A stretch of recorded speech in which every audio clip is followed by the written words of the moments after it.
തയ്യാറാക്കാൻ പോകുന്നത് ബേക്കറിയിലൊക്കെ കിട്ടുന്ന പോലെയുള്ളൊരു മീറ്റ് റോളാണ്. അതിന് വേണ്ടിയിട്ട് ഞാനിവിടെ ചിക്കനാണ് എടുത്തിരിക്കുന്നത്. ചിക്കനോ ബീഫോ നമുക്ക് ഏത് മീറ്റാണ് ഇഷ്ടമെന്ന് വെച്ചാൽ അതുകൊണ്ട് ഇത് തയ്യാറാക്കാവുന്നതാണ്. ഇനി ഇതിലേക്ക് ഒരു ഡൗ തയ്യാറാക്കണം. അതിന് വേണ്ടിയിട്ട് ഒരു ബൗളിലേക്ക് 1 കപ്പ് ഇളം ചൂടുള്ള പാലെടുക്കുകയാണ്.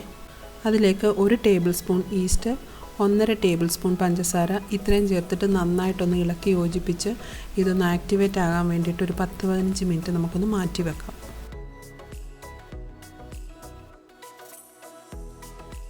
ഇപ്പോൾ 15 മിനിറ്റ് കഴിഞ്ഞിട്ടുണ്ട്. അപ്പോൾ നമ്മൾ നേരത്തെ തയ്യാറാക്കി വെച്ച ഈസ്റ്റും പഞ്ചസാരയും എല്ലാം കൂടെയുള്ള ആ മിക്സ്ചർ നന്നായിട്ട് ആക്ടിവേറ്റ് ആയിട്ടുണ്ട്.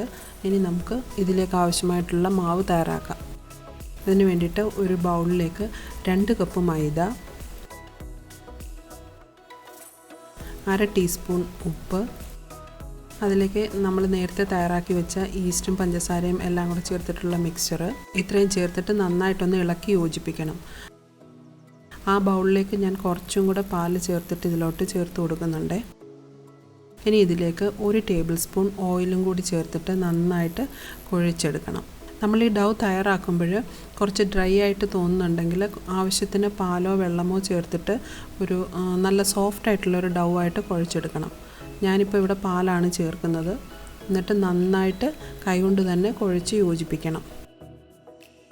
ഞാനിപ്പോൾ ഒരു 15 മിനിറ്റ് നന്നായിട്ട് കുഴച്ച് എടുത്ത മാവാണിത്. നല്ല സോഫ്റ്റായിട്ട് വന്നിട്ടുണ്ട്. ഈ ഒരു പരുവത്തിലാണ് നമുക്കിതിൻ്റെ മാവ് കിട്ടേണ്ടത്. ഇനി ഇതൊന്ന് ഡബിൾ സൈസ് ആകുന്നതിന് വേണ്ടിയിട്ട് ഒരു പാത്രത്തിൽ ഈ മാവിൻ്റെ മുകളിൽ കുറച്ച് ഓയിലൊന്ന് തടവിയിട്ട് അടച്ചു വെക്കണം. ഞാനൊരു ക്ലിംഗ് റാപ്പ് കൊണ്ട് അടച്ച് 1 മണിക്കൂർ ഇതൊന്ന് ഡബിൾ സൈസ് ആവാൻ വേണ്ടിയിട്ട് മാറ്റി വെക്കുകയാണ്. സാധാരണയായിട്ട് 1 മണിക്കൂറൊക്കെ ആകുമ്പോഴത്തേക്ക് ഇത് ഡബിൾ സൈസിൽ കിട്ടും നമുക്ക് ഈ മാവ്.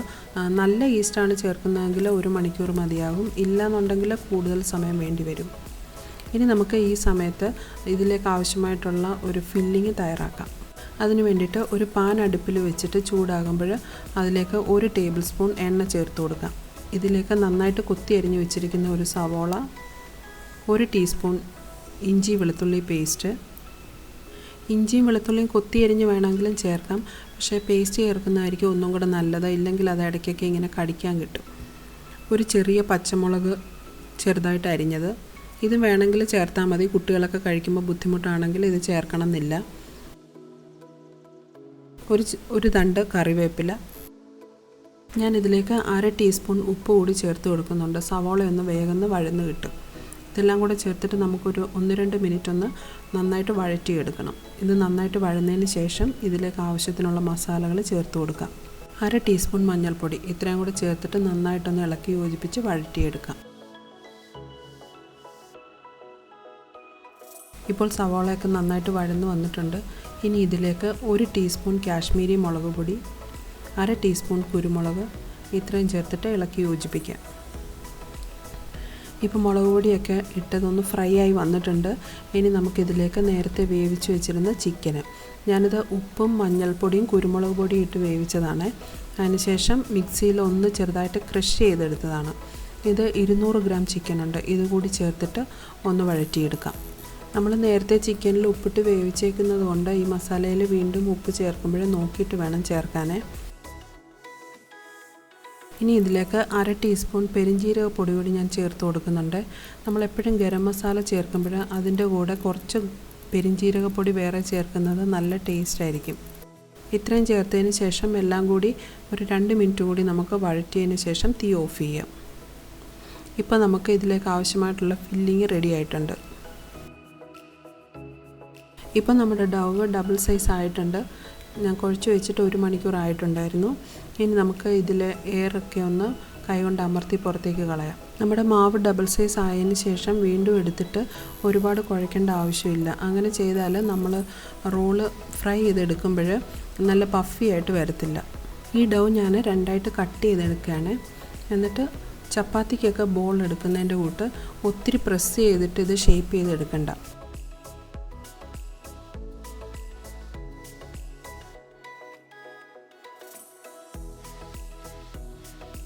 നമ്മൾ ഇനിയും ഇതൊരു 10-15 മിനിറ്റോടെ റെസ്റ്റ് ചെയ്യാൻ വേണ്ടിയിട്ട് വെക്കുന്നുണ്ട്.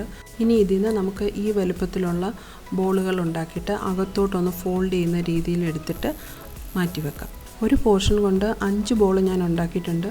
അപ്പോൾ നമുക്ക് 2 കപ്പ് മൈദ കൊണ്ട് 10 റോൾസ് ഉണ്ടാക്കിയെടുക്കാം. ഇപ്പോൾ നമ്മൾ ബോൾസ് എല്ലാം ഷേപ്പ് ചെയ്ത് എടുത്തിട്ടുണ്ട്.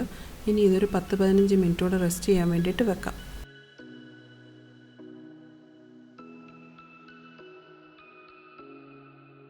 ഇപ്പോൾ 15 മിനിറ്റ് കഴിഞ്ഞിട്ടുണ്ട്. നമ്മൾ തയ്യാറാക്കി വെച്ച ബോൾസൊക്കെ കുറച്ചും കൂടെ വലിപ്പം വെച്ചിട്ടുണ്ട്. ഇനി നമുക്ക് ഓരോന്നായിട്ട് പരത്തിയെടുക്കാം. ആദ്യം കുറച്ച് മൈദപ്പൊടി തൂകിയിട്ട് അതിലേക്ക് വെച്ച് കൊടുത്തിട്ട് അധികം പ്രഷർ ചെയ്യാതെ വേണം ഇത് പരത്തിയെടുക്കാനായിട്ട്. ഒരു പൂരിയുടെ വലുപ്പത്തിലൊക്കെ പരത്തിയാൽ മതി. അധികം കനം കുറയ്ക്കാണ്ട് വേണം പരത്തിയെടുക്കാൻ. ഒരു ഓവൽ ഷേപ്പിലാണ് നമുക്കിത് കിട്ടേണ്ടത്. ഇനി നമുക്കിതിലേക്ക് ഫില്ലിങ് വെച്ച് കൊടുക്കാം. ഫില്ലിങ് വെക്കുമ്പോൾ നന്നായിട്ട് തന്നെ ഫില്ലിങ് വെച്ചിട്ട് വേണം ഇത് കവർ ചെയ്തെടുക്കാനായിട്ട്. നമ്മളിത് ഫ്രൈ ചെയ്യുമ്പോഴത്തേക്ക് ഇതിൻ്റെ ബ്രെഡ് നല്ലതായിട്ട് പഫി ആയിട്ട് വരും. അപ്പോൾ ഫില്ലിങ് കുറവാണെങ്കിൽ കഴിക്കുമ്പോൾ അത്ര ടേസ്റ്റ് ഉണ്ടാവില്ല. ഫില്ലിങ് എല്ലാം വെച്ചതിന് ശേഷം ഇതിൻ്റെ സൈഡിലെല്ലാം കുറച്ച് വെള്ളം തൊട്ടിട്ടൊന്ന് ഒട്ടിച്ചു കൊടുക്കണം. ഇത്രയും ഒട്ടിച്ചതിന് ശേഷം ബാക്കി ഇനി നമുക്ക് കയ്യിൽ വെച്ചിട്ട് ഷേപ്പ് ചെയ്തെടുക്കാവുന്നതാണ്. നമ്മുടെ ഡോ നല്ല സോഫ്റ്റായിട്ട് ഇരിക്കുന്നത് കൊണ്ട് കുറച്ചൊന്ന് സൂക്ഷിച്ചിട്ട് വേണം കയ്യിൽ വെച്ചിട്ട് ഷേപ്പാക്കി എടുക്കാനായിട്ട്.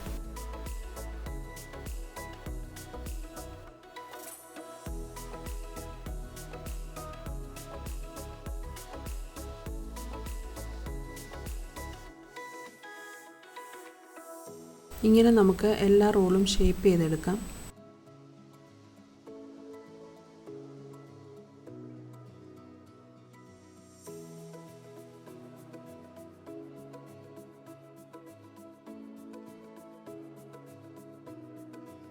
ഇത് തന്നെ നമുക്ക് ബ്രെഡ് സ്ലൈസ് കൊണ്ടും ചെയ്യാവുന്നതാണ്. ഒരു ബ്രെഡ് സ്ലൈസ് എടുത്തിട്ട് വെള്ളത്തിൽ ചെറുതായിട്ടൊന്ന് നനച്ചു കൊടുത്താൽ മതി. ഫുള്ളായിട്ട് മുക്കിയെടുക്കണ്ട. ഞാനിപ്പോൾ ഒരു സൈഡ് ചെറുതായിട്ട് നനച്ചു, ഇപ്പുറത്തത് കൈ കൊണ്ടൊന്ന് നനച്ചതേ ഉള്ളൂ. എന്നിട്ട് അതിലോട്ടും ഇതേപോലെ തന്നെ ഫില്ലിങ് വെച്ചിട്ട് ഒട്ടും പുറത്തേക്ക് വരാത്ത രീതിയിൽ ഒട്ടിച്ച് നല്ലതായിട്ട് കയ്യിൽ വെച്ചിട്ട് ഷേപ്പ് ചെയ്തെടുക്കാം. പക്ഷെ നമ്മൾ ഡോ വെച്ചിട്ട് എടുക്കുന്നതാണ് കുറച്ചും കൂടി ഈസി ആയിട്ട് എനിക്ക് തോന്നിയത്. ബ്രെഡിലെ വെള്ളം നന്നായിട്ട് സ്ക്യൂസ് ചെയ്ത് കളഞ്ഞതിന് ശേഷം വേണം അതിലേക്ക് ഫില്ലിങ് വെക്കാനായിട്ട്.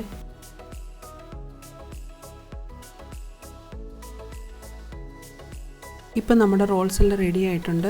ഇനി നമുക്ക് 2 മുട്ട പൊട്ടിച്ച് അതിലേക്ക് ഒന്ന് ഡിപ്പ് ചെയ്തിട്ട് ഡബിൾ കോട്ട് ചെയ്തിട്ടാണ് എടുക്കുന്നത് ബ്രെഡ് ക്രംസിൽ. ഇത് ഫ്രൈ ചെയ്തെടുക്കുമ്പോഴും നമ്മൾ ആദ്യം തയ്യാറാക്കി വെച്ച റോള് വേണം ആദ്യം ഫ്രൈ ചെയ്ത് എടുക്കാനായിട്ട്. ഇനി മുട്ടയിലേക്ക് മുക്കിയതിന് ശേഷം ബ്രെഡ് ക്രംസിൽ പൊതിഞ്ഞെടുക്കാം. ഞാനിവിടെ റസ്കിൻ്റെ പൊടിയാണ് ഉപയോഗിക്കുന്നത്. നല്ല സോഫ്റ്റായിട്ടുള്ള ഡൗ ആയതുകൊണ്ട് ഇത് നമ്മൾ ഓരോ പ്രാവശ്യം ഒന്ന് ഷേപ്പ് ചെയ്തിട്ട് വേണം എടുക്കാനായിട്ട്. ഇത് ഒരു പ്രാവശ്യം കൂടെ മുട്ടയിൽ മുക്കിയിട്ട് ബ്രെഡ് ക്രംസിൽ മുക്കിയെടുക്കാം. നമ്മളിത് 2 പ്രാവശ്യം ബ്രെഡ് ക്രംസിൽ റോൾ ചെയ്തെടുക്കുന്നത് കൊണ്ട് ബേക്കറിയിലൊക്കെ കിട്ടുന്ന അതേ പെർഫെക്ഷനിൽ തന്നെ നമുക്കിത് വീട്ടിലും തയ്യാറാക്കിയെടുക്കാം.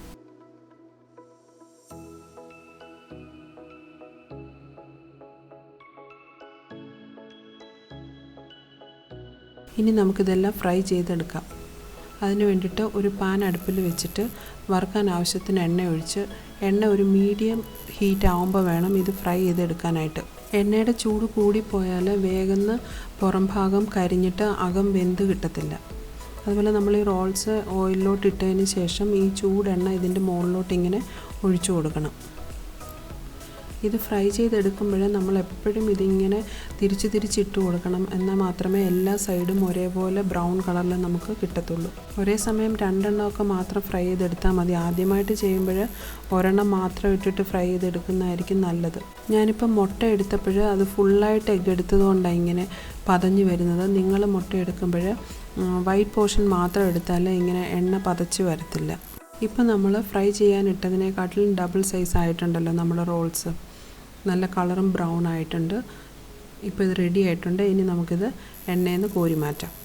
ബേക്കറിയിൽ നിന്നൊക്കെ കിട്ടുന്ന അതേ ടെക്സ്ചറിലും കളറിലും കുറച്ചും കൂടെ ടേസ്റ്റ് നമ്മൾ വീട്ടിലുണ്ടാക്കുമ്പോൾ തന്നെ കേട്ടോ. ബേക്കറിയിൽ നിന്നൊക്കെ വാങ്ങിക്കുമ്പോൾ അതിൽ മീറ്റൊക്കെ കുറവായിരിക്കും. ഇത് നമ്മൾ വീട്ടിലുണ്ടാക്കുമ്പോൾ നല്ല ടേസ്റ്റി ആയിട്ട് ഉണ്ടാക്കിയെടുക്കാം.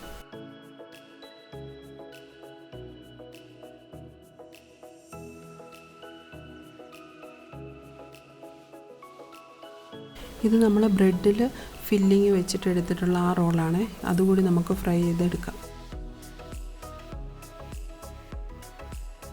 ഇപ്പം നമ്മുടെ മീറ്റ് റോളെല്ലാം നല്ല പെർഫെക്റ്റായിട്ട് ഫ്രൈ ആയിട്ട് വന്നിട്ടുണ്ട്. ഇത് ബ്രെഡ് കൊണ്ടുണ്ടാക്കിയ റോളാണ്. ഇത് ഞാനൊന്ന് കട്ട് ചെയ്ത് കാണിക്കാം. ബ്രെഡ് കൊണ്ടുണ്ടാക്കിയതിന് അത്രയും തിക്നെസ് വന്നിട്ടില്ല. നമ്മൾ ഡോ കൊണ്ടുണ്ടാക്കിയത് നല്ല തിക്കായിട്ട് വന്നിട്ടുണ്ട്. ടേസ്റ്റ് വൈസും അതാണ് എനിക്ക് കുറച്ചും കൂടി ഇഷ്ടപ്പെട്ടത്. ഇത് ചൂടോടുകൂടി ടൊമാറ്റോ സോസിൻ്റെയൊക്കെ കൂടെ സെർവ് ചെയ്യാവുന്നതാണ്. ഈ ടൊമാറ്റോ സോസും ഞാൻ വീട്ടിൽ തന്നെ ഉണ്ടാക്കിയതാണ്. അതിൻ്റെ റെസിപ്പി നെക്സ്റ്റ് ഞാൻ അപ്ലോഡ് ചെയ്യാം.